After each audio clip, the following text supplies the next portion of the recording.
la CEDEAO aujourd'hui, le 29 janvier 2025, acte définitivement le départ de l'AES, à savoir le Mali, le Niger et le Burkina Faso, et dit d'ailleurs se préparer pour réfléchir sur les futures relations avec les pays de l'AES. Pour l'heure, la CEDEAO considère ces trois pays aujourd'hui externes à leur communauté économique des États d'Afrique de l'Ouest, mais compte bien continuer de discuter et de collaborer avec ces différents pays. Pendant ce temps, les pays de l'AES, eux, avancent. Ils ont prévu ce 29 janvier 2024 la mise en circulation du passeport AES, tandis que la CEDEAO, elle, prescrit plutôt de reconnaître jusqu'à nouvel ordre les passeports et cartes d'identité portant le logo de la CEDEAO détenus par les citoyens du Burkina Faso, de la République du Mali et la République du Niger. De continuer également à accorder aux biens et services provenant des trois pays le traitement prévu par le schéma de libéralisation des échanges et la politique d'investissement de la CEDEAO. Voilà quelques mesures qui ont déjà été annoncées par cette communauté économique des États de l'Afrique de l'Ouest, tout en annonçant également les couleurs des futures relations qui pourraient exister entre les deux blocs. Voilà pour le premier sujet que nous allons aborder dans le cadre de cette émission Regard panafricain. Nous parlerons aussi de la situation en République démocratique du Congo qui est très préoccupante depuis plusieurs jours déjà aujourd'hui, bien plus que d'habitude. En tout cas, dans l'est de ce pays, les combats se poursuivent. La communauté dite internationale, elle, entend aujourd'hui se manifester plus que jamais et estime d'ailleurs qu'il est temps pour le Rwanda de cesser les combats aux côtés du M23. C'est en tout cas les premiers appels qui ont été faits par l'ONU, parlant du Conseil de sécurité, où la Chine a pris les devants. On en parle dans cette émission qui reçoit Dr Sango. Bonsoir et bienvenue à vous. Bonsoir Madame Bégoudé Cassandra. Bonsoir à toute l'Afrique, bonsoir à la technique. C'est un plaisir encore d'être là ce soir pour expliquer, analyser les thématiques que vous avez bien voulu mettre sur la table. Merci de m'avoir encore convié une fois de plus. Merci d'être là avec nous. Nous démarrons les échanges juste après cette transition.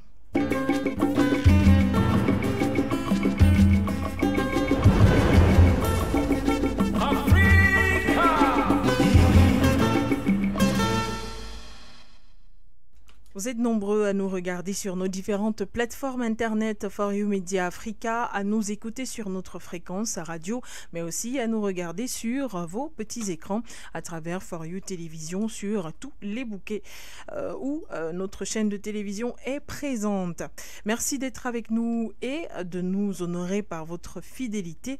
Dr Sango, vous aussi, vous êtes avec nous. Merci d'être là. Nous parlons de l'actualité concernant la CEDEAO et les pays de l'AES. C'est acté, c'est désormais signé. Le divorce a pris effet, Dr Sango, entre l'AES et la CEDEAO. Le temps qui avait été imparti à l'AES pour rebrousser chemin est arrivé à son terme ce 29 janvier 2025. Comment voyez-vous la suite des événements entre les deux blocs, Dr Sango, et comment analyser justement cette fin de la relation qui existait entre le Mali, le Niger, le Burkina Faso et la CEDEAO en tant qu'État membre? Je pense qu'il a fallu du temps. Il a fallu du temps pour cette organisation d'intégration sous-régionale ouest-africaine pour en arriver à cette décision. Parce que vous savez que depuis que ces trois États, entre guillemets, rebelles, d'après cette organisation d'intégration sous-régionale, ont décidé de prendre une nouvelle direction. Ils ont multiplié des menaces, ils ont fait des sorties, ils ont démontré aux yeux de la communauté internationale autoproclamée que les États de l'AES avaient choisi une très mauvaise voie et que cette voie-là ne devrait mener qu'à ce qu'on appelle un cul-de-sac. Mais on se rend bel et bien compte qu'au fil du temps, cette organisation a fini par comprendre que les États de l'AES n'étaient pas dans une démarche beaucoup plus, n'est-ce pas, de flagornerie. Les États de l'AES n'étaient pas dans une démarche, n'est-ce pas, de m'as-tu vu. Ils finissent par comprendre que les États de la CEDEAO sont dans une démarche révolutionnaire, une démarche, n'est-ce pas, déterministe et une démarche, n'est-ce pas, capable de libérer le continent africain. Donc, moi, j'analyse tout simplement cette action-là comme étant l'expression d'une sorte, n'est-ce pas, d'essoufflement de la part de cette organisation qui acte désormais à partir, n'est-ce pas, des mécanismes institutionnels et juridiques, le départ des États de la CEDEAO. Donc, ça va produire sur le terrain des conséquences, bien entendu. Cela ne va pas se passer comme si rien ne s'était passé. Il y aura des conséquences sur le terrain. Sur le plan politique, les premières conséquences vont se ressentir au niveau de la collaboration. En réalité, ce n'est pas parce que ces États ont décidé de claquer la porte, ou alors ce n'est pas parce que la CEDEAO a décidé d'acter le départ définitif des États de l'AES que cette organisation et les États qui en sont encore membres vont arrêter de collaborer avec les États de l'AES. Nous sommes dans un contexte de mondialisation et les États sont obligés de collaborer, d'inter-échanger parce qu'il y a un certain nombre d'éléments qui les y obligent. Partant donc de ce postulat, il va s'installer une sorte de collaboration bilatérale. Il ne sera plus question d'une collaboration multilatérale, c'est-à-dire les injonctions de la CEDEAO ne vont plus s'imposer aux États de l'AES. Et cette collaboration bilatérale va donc se faire conformément aux intérêts des États de l'AES. C'est de ça qu'il est question aujourd'hui.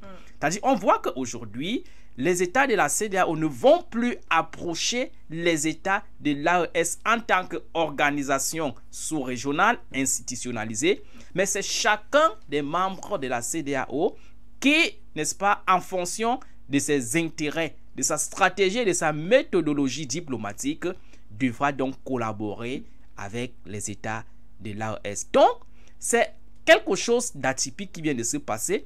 Ça va produire, n'est-ce pas, des transformations profondes sur le terrain. Et sur le plan des rapports de force, bien entendu, on constate à travers cette action que entre l'AES, ou il faut parler de la confédération de l'AES et la CEDEAO, on vient de voir qu'il y a un vaincu et un vainqueur sur le plan, n'est-ce pas, du rapport de force. On vient de constater à travers cette action prise par la CEDEAO que la CEDEAO s'est, n'est-ce pas, inclinée face à cette résistance qui prévalait jusque-là. On voit que sur le plan, n'est-ce pas, des résultats, sur le plan, n'est-ce pas, des prouesses au niveau, n'est-ce pas, des attentes sur le plan intégrationniste et régionaliste, on voit que la Confédération des États de l'AES, qui n'a pas jusque-là 3 ans ou 4 ans de vie, réalise des attentes aussi significatives que ne le faisait jusque-là la CEDEAO. Donc, moi, je suis en train de constater tout simplement que nous nous acheminons vers un tournant historique sur le plan, n'est-ce pas, intégrationniste africain. Nous sommes en train de vivre l'avènement d'un processus intégrationniste nouveau qui risque de révolutionner l'Afrique et de le précipiter vers ce qu'on a appelé la réalisation de son unité sur le plan, n'est-ce pas, global africain.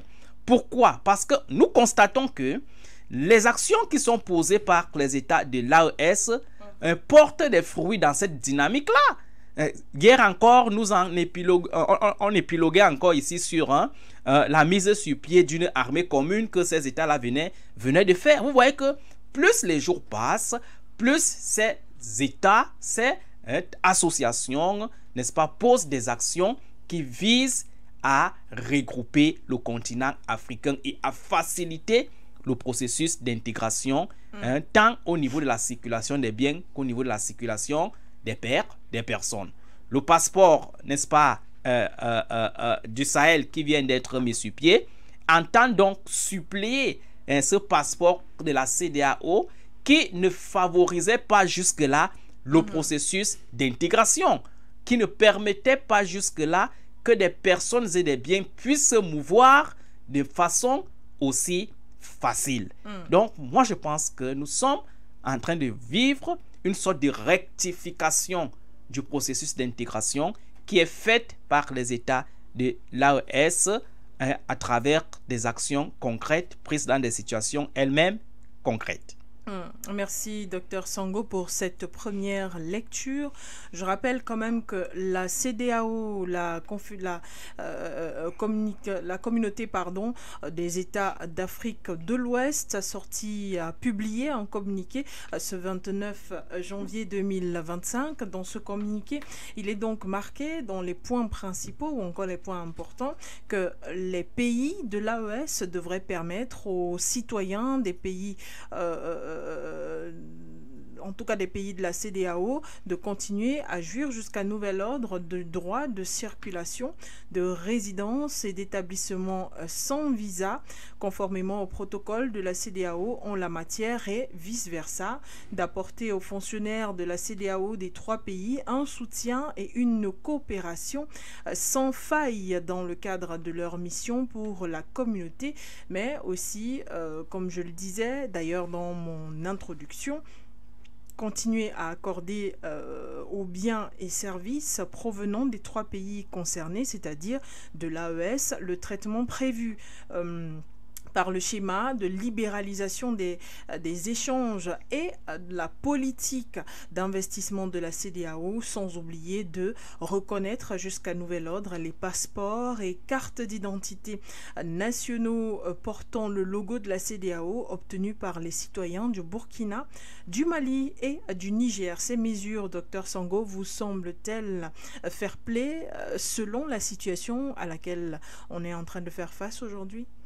Je pense que c'est des mesures qui peuvent, n'est-ce pas, essayer de refléter le fair play, mais c'est des mesures davantage qui peuvent être considérées comme des mesures d'accompagnement face à une réforme subrétiste qui vient, n'est-ce pas, de s'opérer.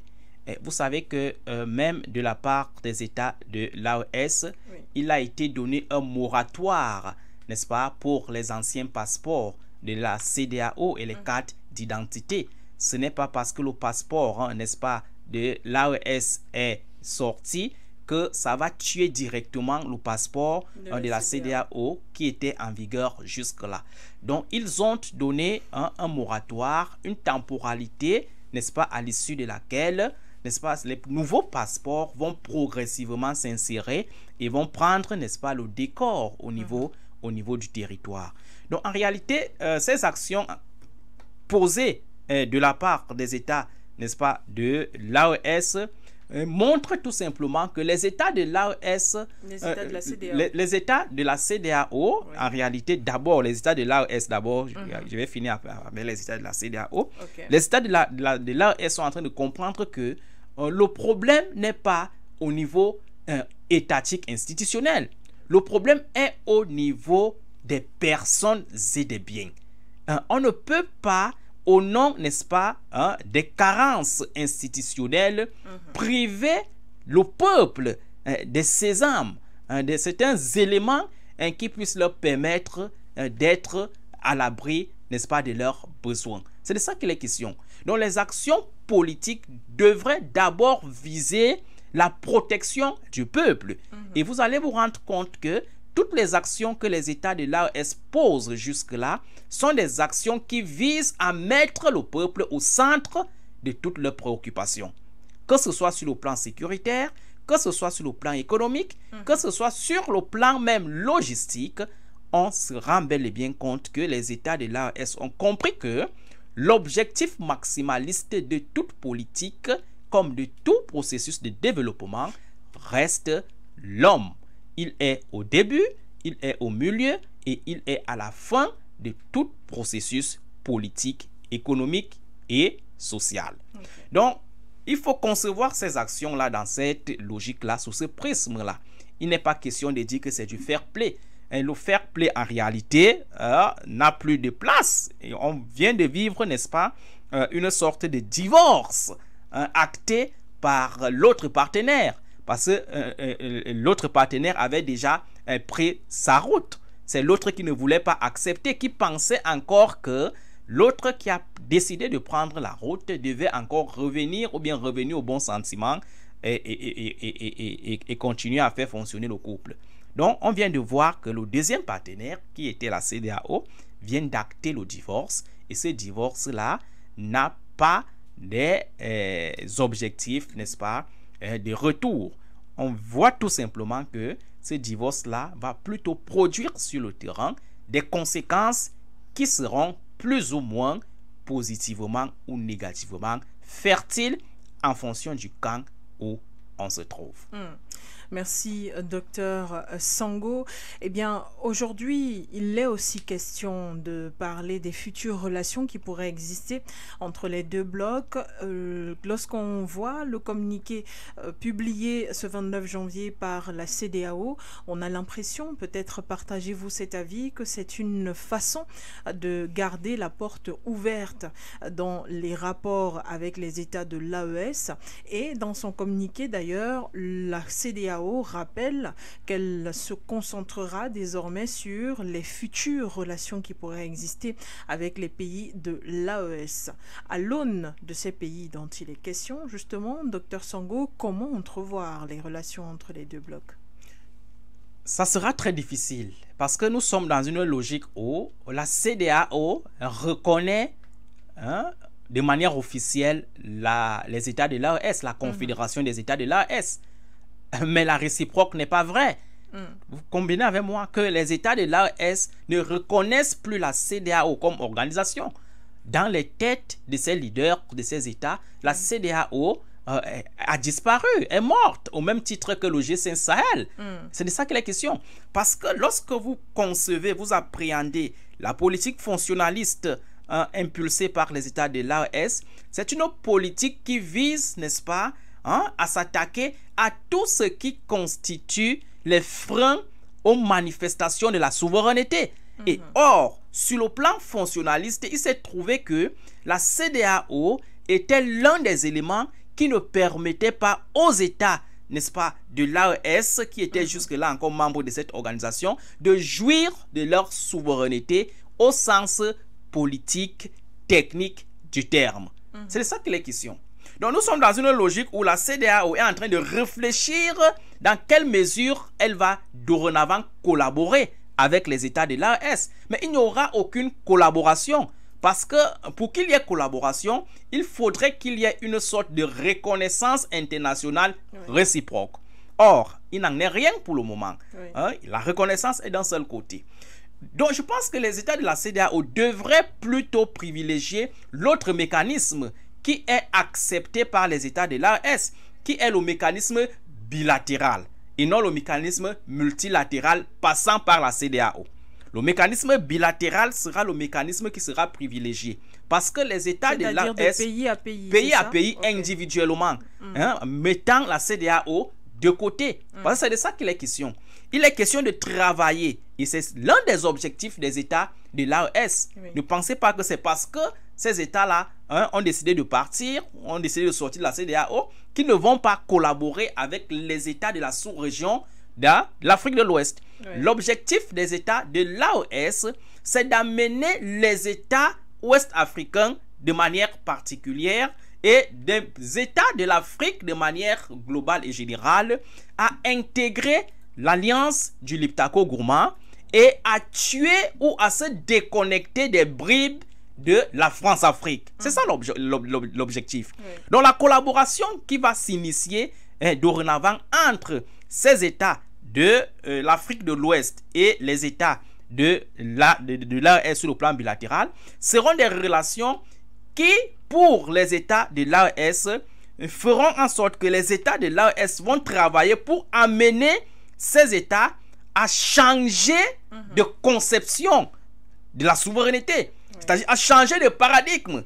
Vous convenez avec moi qu'il est question de travailler pour que, à la tête de ces États-là, qu'il y ait une sorte de transformation géopolitique et même économique. C'est de ça qu'il est question. Donc, de la même façon que les États, le système france-africain utilisait ces éléments pour infiltrer et déstabiliser certains États qui avaient jusque-là pris des chemins contradictoires, les États de l'AES doivent aussi multiplier ces stratégies pour que, à l'intérieur des États, n'est-ce pas, africains, ouest-africains, qu'il y ait des éléments qui vont travailler pour que les éléments de la France-Afrique s'éradiquent de ces États-là. C'est ça l'objectif. Parce que si ces éléments-là ne s'éradiquent pas, le travail qui est porté par les États de l'AES sera un travail inachevé. Or, il n'est pas seulement question que la confédération des États de l'AES se réduise à ces trois pays. Non, la confédération des États de l'AES n'est pas un réductionnisme à ces 3 États, Mali, Burkina Faso, Niger. Non, c'est un constructivisme qui doit aller au-delà de ces 3 États et intégrer les autres États africains. Oui. C'est ça l'objectif à long terme. Et lorsque vous concevez le combat sous ce prisme-là, vous convenez avec moi que il n'y a pas un ennemi sur le sol africain. C'est-à-dire les ennemis des États de l'AES ne sont pas les États africains, parce que les États africains sont leurs frères.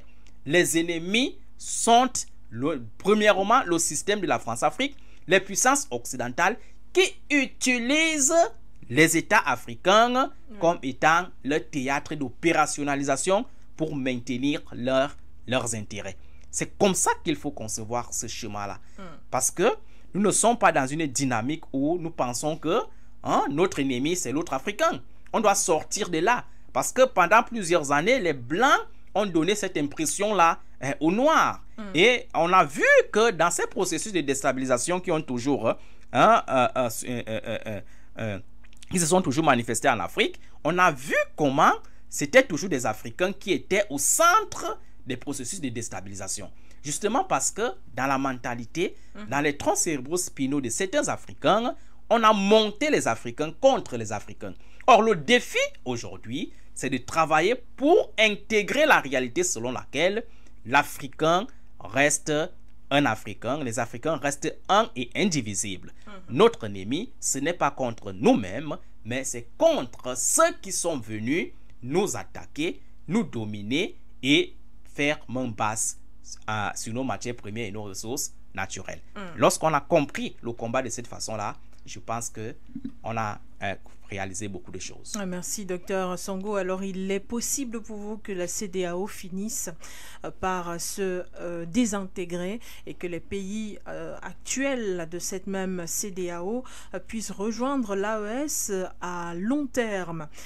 Qu'en est-il, selon vous, Dr Songo, des rapports justement entre l'AES et le Ghana, alors même que le Ghana reste pays membre des États, reste pays membre de la communauté économique des États de l'Afrique de l'Ouest, et avait d'ailleurs rappelé que ces avancées avec l'AES n'avaient rien à voir avec des volontés émanant de la CEDEAO, mais qu'il s'agissait de décisions purement et simplement ghanéennes.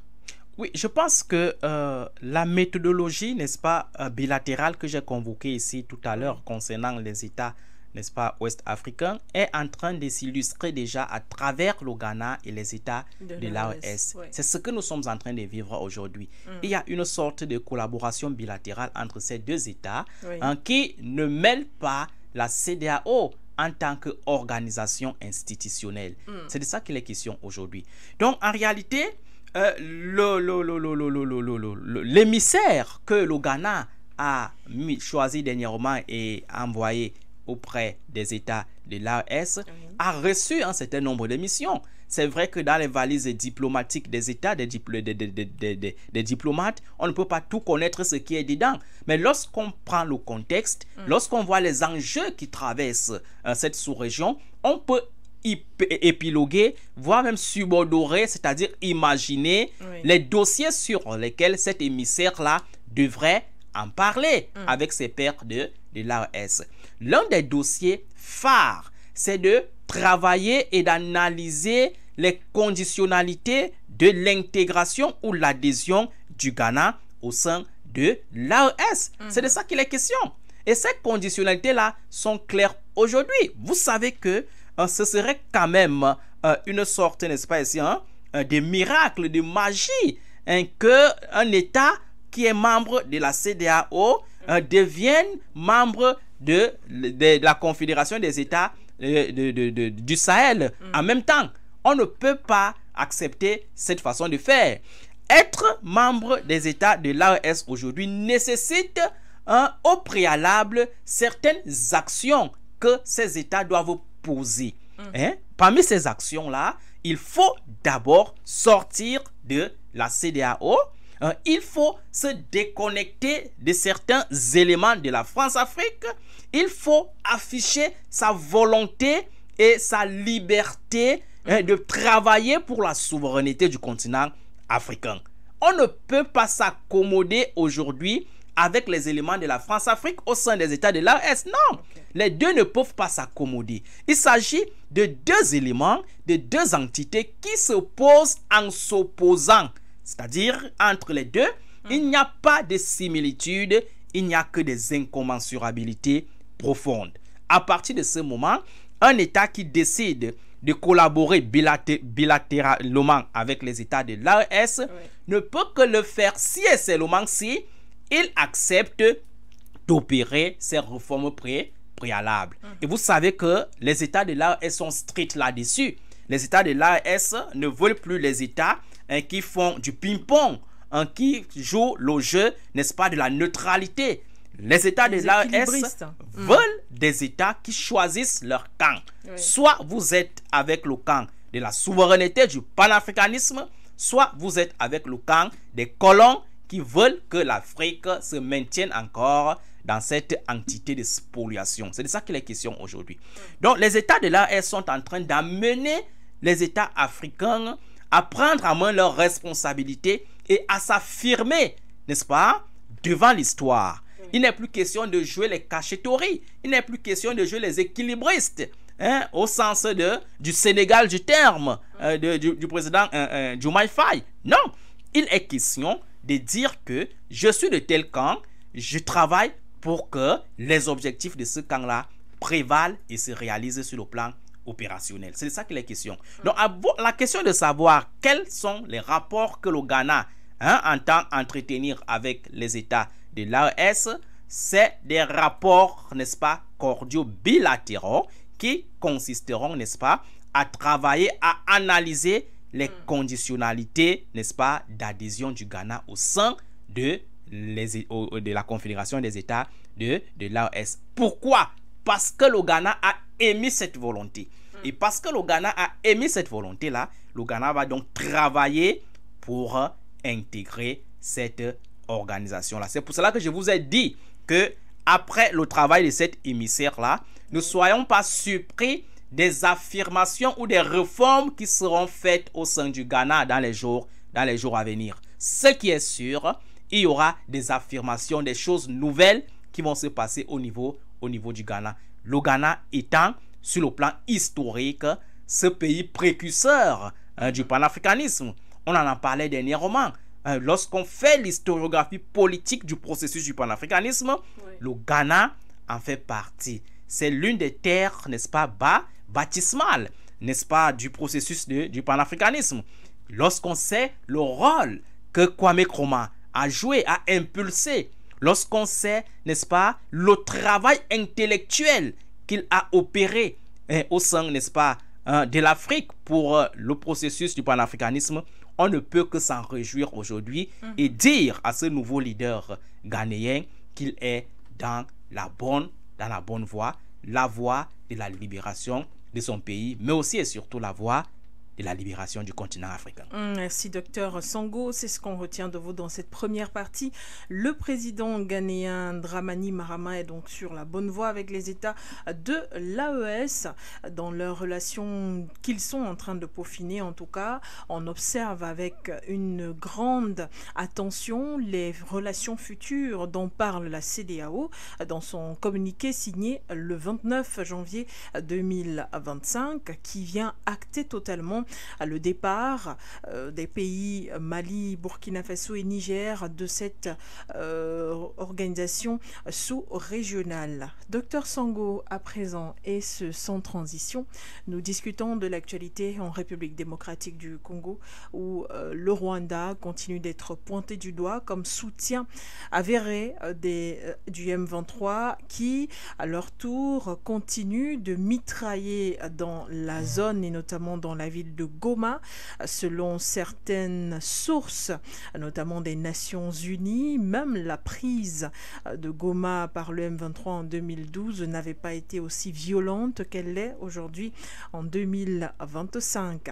Nous parlons des agissements, mais surtout des tractations engagées par la communauté dite internationale. On constate une sortie du Royaume-Uni, une sortie de la Chine qui appelle d'ailleurs à la cessation des combats dans l'est du pays et qui également a initié une réunion d'urgence du Conseil de sécurité de l'ONU. Nous parlons aussi des Nations Unies tout entières qui témoignent leur inquiétude à travers la voix du secrétaire général Antonio Guterres. Nous parlons également de la réaction de certains pays africains comme le Kenya ou encore l'Angola. Les pays, en tout cas, se disent préoccupés par la situation actuelle dans l'est de la RDC, alors que le président Tshisekedi a refusé d'assister à la réunion convoquée par le président kényan William Ruto. Docteur Sango, qu'augure réellement la situation actuelle dans l'est de la République démocratique du Congo? Nous sommes en présence des agitations, n'est-ce pas, superficielles qui frisent de ce que j'appelle souvent l'hypocrisie internationale. C'est de ça qu'il est question aujourd'hui. Avec la question de la RDC, c'est de ça qu'il est question. Cette communauté internationale qui se mobilise en fonction de ses intérêts sur la question congolaise, chaque fois que la situation dégénère sur le terrain. C'est des sorties en réalité qui ne visent pas à résoudre le problème de la RDC. Parce que le problème de la RDC, nous le connaissons tous. Et aujourd'hui, je pense que il n'est pas important qu'on reste, n'est-ce pas, dans une situation fixiste d'indexation du Rwanda comme étant c'est lui qui serait derrière le mouvement du M23. Le Rwanda n'est qu'une entité dont les grands responsables sont derrière. Le Rwanda, en réalité, c'est la face visible de l'iceberg. Une face visible qui peut se rétracter, oui, docteur Sango. C'est la face visible de l'iceberg dans la question de la RDC. Oui. Parce qu'il y a dans cette situation ce que j'appelle l'acteur visible et l'acteur invisible. Et le plus à redouter, c'est l'acteur invisible. C'est l'acteur invisible qui a ce qu'on appelle la technique de la suprastructure de l'opérationnalisation du M23. Le M23, c'est un groupe rebelle. C'est-à-dire, nous vivons aujourd'hui une situation où la communauté internationale est en train de donner, n'est-ce pas, l'impression aux yeux du monde qu'un groupe rebelle peut se créer, peut naître et mettre en difficulté tous les États du monde entier. Oui. Parce que là, c'est la communauté internationale qui est en train de s'en offusquer. Cette communauté internationale qui a toujours été, il faut le dire entre guillemets, derrière ces deux États pour éradiquer le mouvement du M23.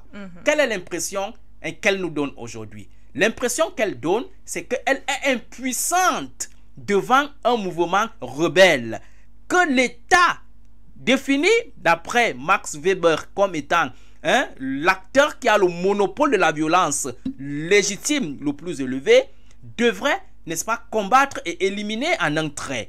On voit qu'il y a les États-Unis qui sont là, il y a les Nations Unies qui sont là. Ce ne sont pas n'importe quel pays quand même qui sont en train de faire des sorties aujourd'hui concernant la crise congolaise.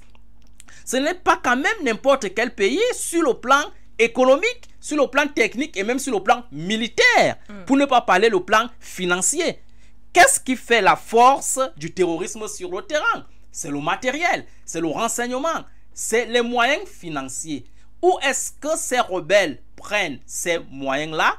Il faut dire que ces moyens-là ne tombent pas du ciel, ne leur tombent pas du ciel. Il y a bel et bien des acteurs qui mobilisent ces moyens-là, qui les mettent à la disposition de ces rebelles en asphyxiant le monopole de la violence physique légitime de la RDC. C'est de ça qu'il est question. La problématique des embargos que la RDC a toujours connue, et même parfois le Rwanda, parce qu'il faut dire que c'est souvent une situation d'un jeu de ping-pong. Quand la communauté internationale, en fonction de ses intérêts, est un peu fâchée, elle se fâche, elle jette l'anathème soit au Rwanda, soit à la RDC, et propulse l'autre pays comme étant celui qui serait attaqué ou celui qui aurait peut-être tort face à cette situation. C'est ce qui se passe dans ce problème, dans ce phénomène-là. Donc, en réalité, les Africains doivent intégrer la réalité que nous sommes dans une manipulation par la communauté internationale.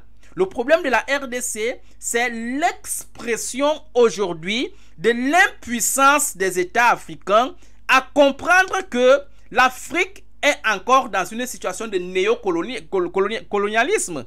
Nous sommes dans une situation où on a l'impression que le sauveur viendra de l'autre côté.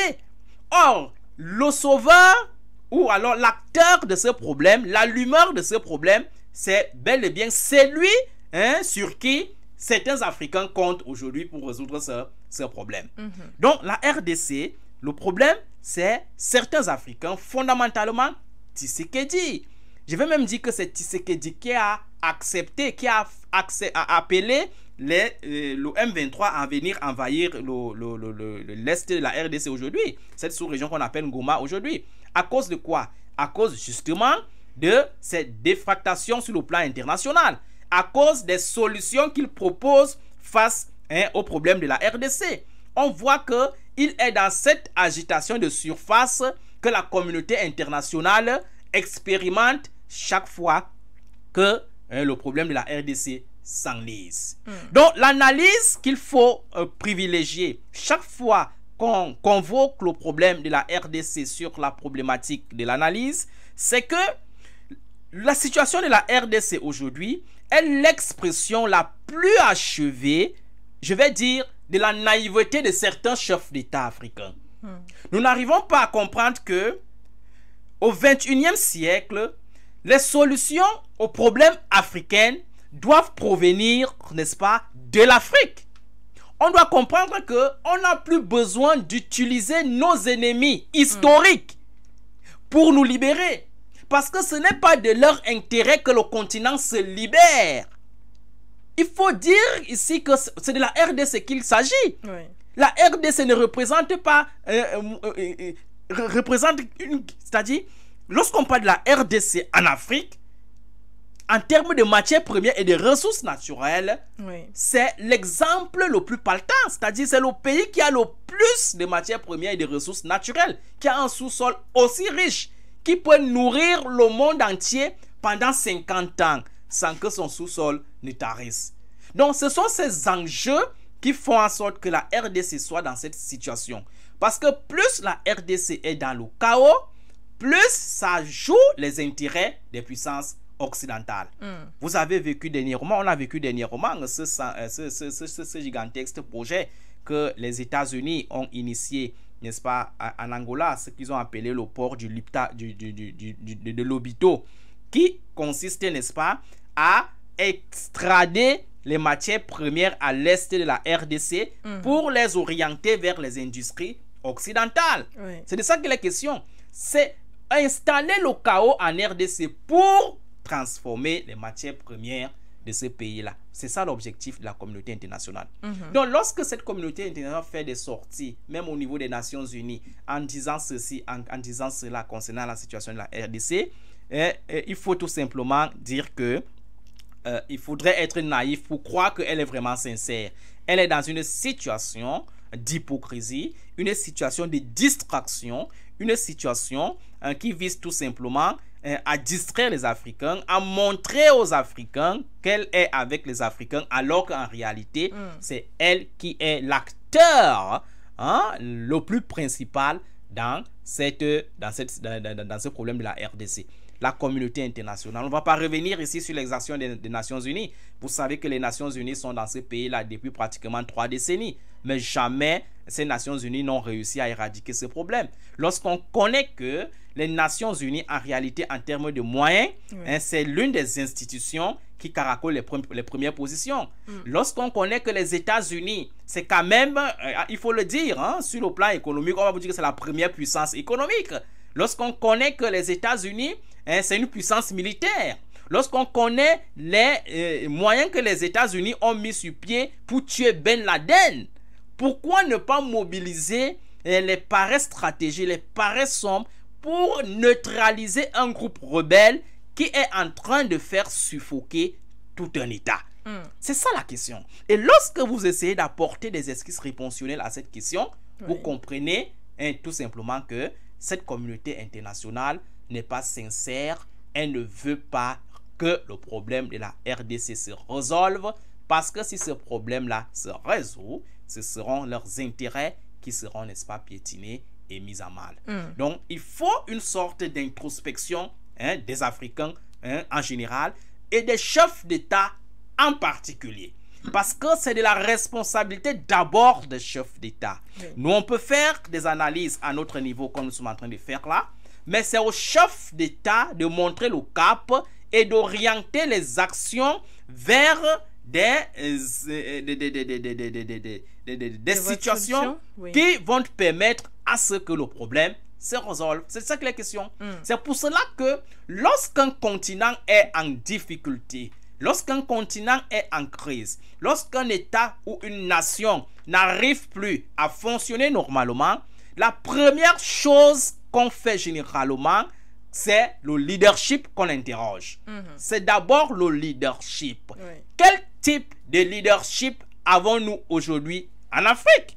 Est-ce que le leadership que nous avons en Afrique aujourd'hui est un type de leadership qui peut permettre à l'Afrique véritablement de prendre en main sa souveraineté et de l'inscrire dans la dynamique du développement économique? C'est ça la question qu'il faut poser aujourd'hui. Et lorsque vous essayez de répondre à cette question, vous allez comprendre que dans la majeure partie des États africains, nous avons encore des leaders qui ne peuvent malheureusement pas amener, orienter les États vers cette déconnexion coloniale, impérialiste et esclavagiste. C'est pourquoi nous disons donc, parlant des solutions, puisque nous sommes toujours en train de proposer des solutions chaque fois que le problème de la RDC se pose sur la table, des solutions qui ne sont pas des solutions, n'est-ce pas, superficielles, à l'image de la communauté internationale, c'est de dire qu'en Afrique, on a besoin des leaders nouveaux, des leaders panafricanistes. Il est question aujourd'hui que le continent africain prenne son contrôle au niveau du leadership, qu'il y ait, n'est-ce pas, un avènement à la tête des États africains, des panafricanistes qui auront les rouages du pouvoir et qui vont décider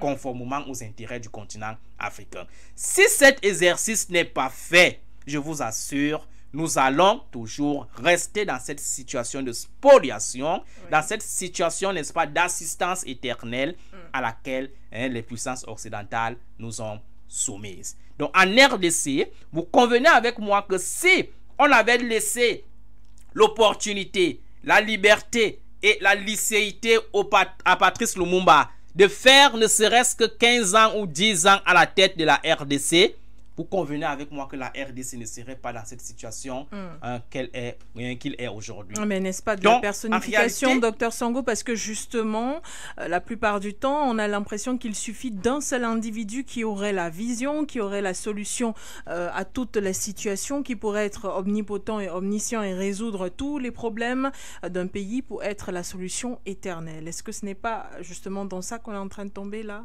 Non, il n'est pas question de faire une sorte de personnification.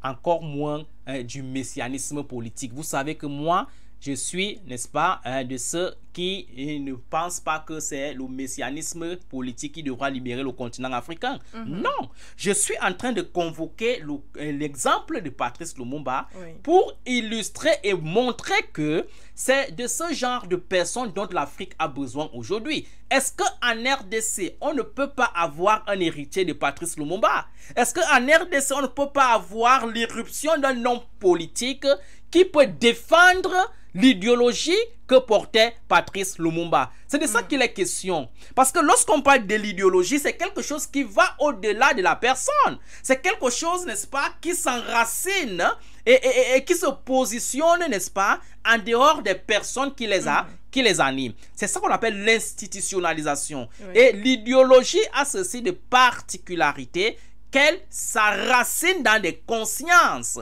Il est souvent difficile de combattre une idéologie. Mais dans le cadre, n'est-ce pas, de la RDC, on a réussi à tuer l'idéologie de Patrice Lumumba, même jusque dans les consciences. C'est quand même curieux que dans un pays comme la RDC, qu'on ne parle jamais de Patrice Lumumba. Est-ce que vous savez qu'on parle plus de Patrice Lumumba dans d'autres pays africains qu'en RDC? En RDC, nous avons des hommes politiques, nous avons la société civile, nous avons des intellectuels. Mais pourquoi est-ce qu'il n'y a pas un homme politique qui dit que, ok, moi je vais porter comme héritage le combat que défendait Patrice Lumumba? Peut-être à son époque, avec le contexte que les pays africains traversaient, compte tenu, n'est-ce pas, de ce rapport de force qui prévalait sur le plan international, Patrice Lumumba ne pouvait pas tenir. Comme Patrice Lumumba, bien d'autres leaders africains qui s'étaient aventuriers, n'est-ce pas, à cette libération du continent africain, ne pouvaient pas tenir parce que le rapport de force n'était pas le même. Mais aujourd'hui, nous sommes à une époque différente. Nous sommes à une époque où il y a une sorte de défragmentation des pôles de centralité sur le plan international, où ces tueurs d'hier, qui étaient forts hier, sont aujourd'hui dans une situation défavorable. Nous sommes en train de vivre une époque où en Afrique, il y a une sorte d'éveil de la part du peuple, de la population, qui reste déterminée aujourd'hui à rompre avec le système colonial, impérialiste et esclavagiste. On ne peut donc pas avoir de pareilles opportunités et continuer à nous comporter comme si on était encore à cette époque coloniale où le colon était l'alpha et l'oméga. Donc moi je dis en RDC, l'une des solutions c'est que on ait un leader panafricaniste qui va ressusciter le combat de Patrice Lumumba et qui va inscrire la RDC dans la dynamique de la souveraineté. Le problème de la RDC aujourd'hui, c'est que le président Tshisekedi n'est pas un président souverain. C'est un président néocolonial qui tient son pouvoir, n'est-ce pas, des dynamiques occidentales. C'est de ça qu'il est question. Il ne s'appartient pas. Il appartient à un groupe qui lui demande de faire ce qu'il doit faire. Donc, il a beau multiplier des sorties, n'est-ce pas, dithyrambiques et péremptoires sur le plan international, que ça ne résout pas le problème sur le terrain. C'est des sorties stériles qui ne peuvent pas résoudre le problème. Nous disons donc que, au lieu de rester dans cette logique néocoloniale, il est important de travailler, de faire nos révolutions pour prendre en main notre destin. Je vous dis toujours que nous avons des exemples de l'analyse que je suis en train de vous dire là aujourd'hui. La faisabilité est aujourd'hui réelle. Les États de l'AES sont en train de nous démontrer que c'est faisable. Parce que quoi? En faisant une analyse comparative avec la situation de la RDC, on va prendre le cas du Mali, qui dans un passé récent, vivait la même chose dans son nord, dans sa région du nord. Mais vous convenez avec moi que depuis que le problème du leadership a été résolu à la tête du Mali, les attaques au nord ont diminué et on n'en parle même plus aujourd'hui. C'est le type de leadership. La RDC souffre de ce problème. Comme la RDC, beaucoup des États africains sont dans cette situation. Qu'est-ce qu'il faut faire? Il faut que le peuple se jette dans la lutte pour faire porter à la tête des États des panafricanistes. C'est ce que nous appelons dans notre mouvement la prise du contrôle politique, économique et culturel du continent africain par les panafricanistes. Merci Dr Sango. En attendant la venue ou alors l'arrivée de ce leader panafricaniste, voyez-vous la solution militaire pour résoudre la situation actuelle à l'est de la République démocratique du Congo? Tenez par exemple, l'envoyé spécial adjoint des Nations Unies en RDC estime que la solution militaire serait une erreur gravissime et qu'il faudrait aux deux parties, à savoir la République démocratique du Congo et le Rwanda, de discuter, de dialoguer ensemble, mais au fond, la RDC se plaint et critique d'ailleurs une fourberie du Rwanda qui voudrait imposer à Kinshasa de discuter avec les rebelles du M23. Vous savez, lorsque vous êtes agressé, la solution militaire est l'alpha et l'oméga. Okay. D'accord? Les autres viennent après. Dans le processus de la sécurisation des États, comme la sécurisation du système international, il y a deux éléments.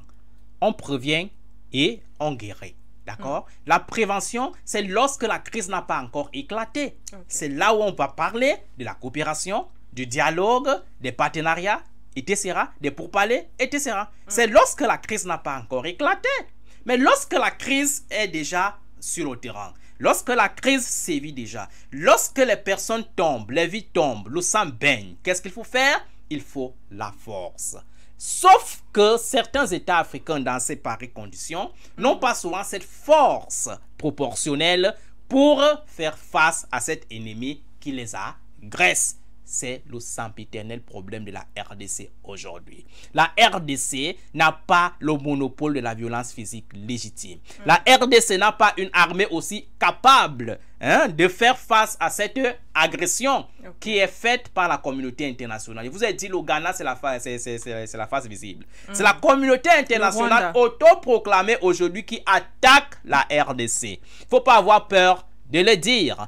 Lorsque vous voyez les enjeux qui contourne ou alors qui, n'est-ce pas, ici, traverse ce pays-là, les enjeux sont plus profonds qu'on ne les réduirait au seul Rwanda. Donc, moi, je pense que la situation armée aujourd'hui, il ne faut pas avoir peur de le dire. C'est l'une des méthodes qui a été pensée scientifiquement pour maintenir la paix et la sécurité internationale. Je vous ai dit, les gens qui en appellent à la coopération au moment où la RDC est agressée, c'est des gens qui ne veulent pas que la RDC se libère et c'est des gens qui sont de mauvaise foi intellectuellement. Ou qui craignent aussi pour l'embrasement de la sous-région. N'oublions pas que dans l'est de l'Afrique, il y a le Kenya, qui a encore une situation politique assez fragile. Il y a d'autres États, l'Ouganda, le Burundi, qui ne sont pas en reste aussi. Docteur Sango, vous n'y pensez pas?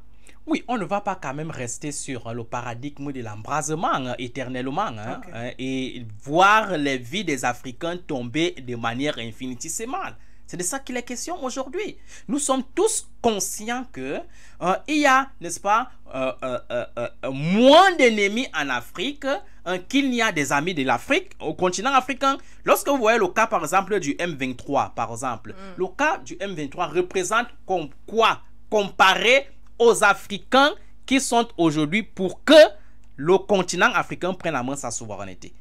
Ils sont une minorité, mais une minorité qui a des moyens. C'est de ça qu'il est question. À peu près comme ce qu'on appelle en économie la loi de Pareto, de 80-20. On voit que 20% des personnes ont des moyens, n'est-ce pas, plus élevés que 80% des personnes qui périssent dans l'impuissance et la pauvreté. C'est de ça qu'il est question aujourd'hui. Donc l'embrasement que vous convoquez chaque fois que les enfants de l'Afrique tombent est aussi, à mon humble avis, l'un des éléments qui retardent la solution en RDC. Je vais vous dire que même sur le plan historique, chaque fois que des États ont été agressés par les ennemis extérieurs comme les ennemis intérieurs, il y a toujours eu cette lutte qui a fini par donner à l'État la raison. C'est ce qu'on appelle la raison d'État. Si vous prenez, n'est-ce pas, les guerres historiques que les pays occidentaux ont eu à mener, parce que eux aussi, ils ont connu des guerres comme l'Afrique est en train de connaître aujourd'hui, vous allez comprendre que ces guerres-là ne se sont pas résolues, ne se sont pas estompées à travers les coopérations, les partenariats, les dialogues. Non, c'est la force qui est intervenue et qui a dit stop à l'ennemi qui voulait déstabiliser tel ou tel autre État. C'est la stratégie que nous devons préconiser aujourd'hui. Ça veut dire que vous saluez l'absence du président Félix-Antoine Tshisekedi Tshilombo à cette réunion qui était consacrée au dialogue avec le Rwanda dans le but de résoudre justement la situation sécuritaire qui a pris de l'ampleur à Goma et un tout petit peu à Saké. Oui, qu'est-ce qu'il devrait aller chercher là-bas? Qu'est-ce qu'il devrait aller chercher là-bas? Parce que moi, je vous dis, ces pareilles occasions, ces pareilles situations sont tout simplement des saupoudrages qui visent à voiler les yeux. Je vous ai toujours donné ma position technique sur ce qu'on appelle ces dialogues, ces traités de négociations sur le plan international. Je vous ai toujours dit qu'en tête des grandes missions, n'est-ce pas, de ces traités, figure généralement la configuration des rapports de force, d'ambition et de rivalité présents et prévisibles sur le plan international. C'est lorsqu'on vous convie dans des pareils dialogues, traités, et partenariats sur le plan international que les ambitions se ficilent, que les rivalités naissent et que les stratégies de déstabilisation se peaufinent. Nous avons eu des exemples dans l'histoire de déstabilisation du continent africain. Les accords de l'UNUS marquent aussi qui ont fait débarquer le président Laurent Gbagbo. C'est justement parce que Laurent Gbagbo avait cru à ces accords de bonne foi. Donc, il est question de comprendre qu'aujourd'hui, ce que les puissances occidentales font à travers ce qu'ils ont appelé, n'est-ce pas, la communauté internationale autoproclamée, c'est de travailler pour que l'Afrique soit éternellement cette entité périphérique chaotique qui doit, n'est-ce pas, se maintenir ainsi pour faire tourner les intérêts et les industries des puissances occidentales.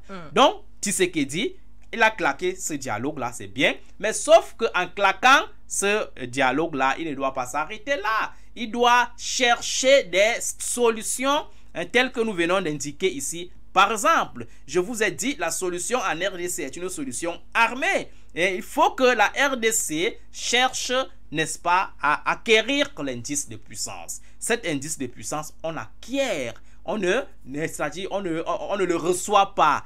Ce n'est pas un don qu'on vous donne. C'est un construit social des acteurs.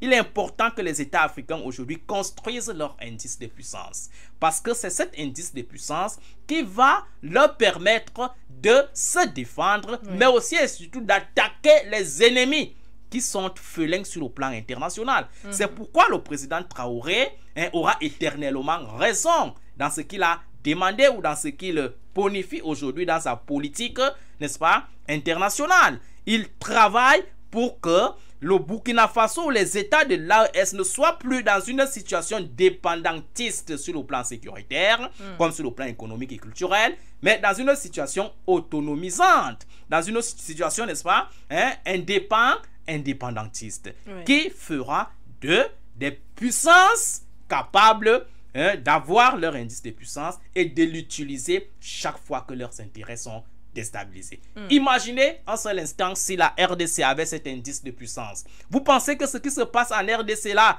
aurait tenu 15 minutes? Pas du tout. L'indice de puissance, c'est cet élément qui donne la capacité à un État d'aller chercher son ennemi où qu'il se trouve. C'est de ça qu'il est question. On ne reste pas à bavader sur les plateaux de télévision ou à faire des sorties au niveau des visites internationales. Non. Vous voyez que votre ennemi est dans tel pays, vous activez votre indice de puissance, vous le récupérez et vous le mettez hors d'état de nuire. C'est ça qu'on appelle la gestion d'un État. Un État, ce qui le caractérise d'abord, c'est parce qu'il est fort. C'est parce qu'il a la capacité de protéger tous les autres. C'est ça que Machiavel appelle le Léviathan. Mais si vous êtes un État, vous n'avez pas la capacité de protéger les citoyens, pourquoi est-ce que les citoyens devraient vous faire confiance? C'est pour cela que dans les États africains, chaque citoyen, groupuscule de citoyens, vont se mettre ensemble et vont décider de lutter contre l'État. Parce qu'ils comprennent, ils intègrent que l'État est impuissant. Et que face à cette impuissance, eux, ils ont la responsabilité de chercher leur défense et leur protection en dehors de l'État. Oui. Et, visiblement, ça leur donne raison. On voit qu'ils multiplient des stratégies, ils acquièrent des moyens techniques efficaces armés qui mettent généralement les États en difficulté. Donc, il faut que la notion de l'État africain soit quelque chose qu'on doit repenser. Est-ce qu'on doit rester dans cette définition littérale de l'État telle que on enseigne dans les amphis, que l'État c'est une institution qui a l'armée? Est-ce qu'on doit rester dans cette conception-là? On doit élargir et reformer la définition de l'État pour l'orienter vers le sens, n'est-ce pas, beaucoup plus militaire, armé, de la force. L'État, ce qui le fait, c'est d'abord la force, la puissance. Les autres choses viennent après. Si vous n'avez pas ça, vous êtes tout sauf un État. Malheureusement, nous avons en Afrique des États qui sont encore des États néocoloniaux, des États, n'est-ce pas, qui sont des États sous-traitance, des États qui ne sont pas des États qui s'assument. C'est pour cela que malheureusement, n'importe qui peut se lever et former un petit groupe armé et lutter contre l'État. Merci, Dr Sango. Merci infiniment pour votre analyse, votre expertise et surtout votre temps accordé à notre média et à cette émission Regard panafricain. Ce fut un plaisir d'échanger avec vous. Le temps, malheureusement, nous fait défaut. On aurait pu continuer jusqu'à l'aube, mais Regard panafricain, eh bien, c'est terminé. Dr Sango, merci d'être venu. C'est moi qui vous remercie, madame. Et je dis merci à vos téléspectateurs et téléauditeurs qui ont pris du temps pour nous écouter. Merci. Et merci à la partie technico-artistique qui était savamment orchestrée par Kelly derrière les caméras et à la mise en onde. Merci à ceux qui nous ont regardés et écoutés sur nos différentes plateformes et nos différents médias. Ce fut un plaisir de vous servir. Rendez-vous très prochainement sur notre radio. Ne partez pas car l'information et les programmes se poursuivent sur nos différents médias. Au revoir. Kinshasa.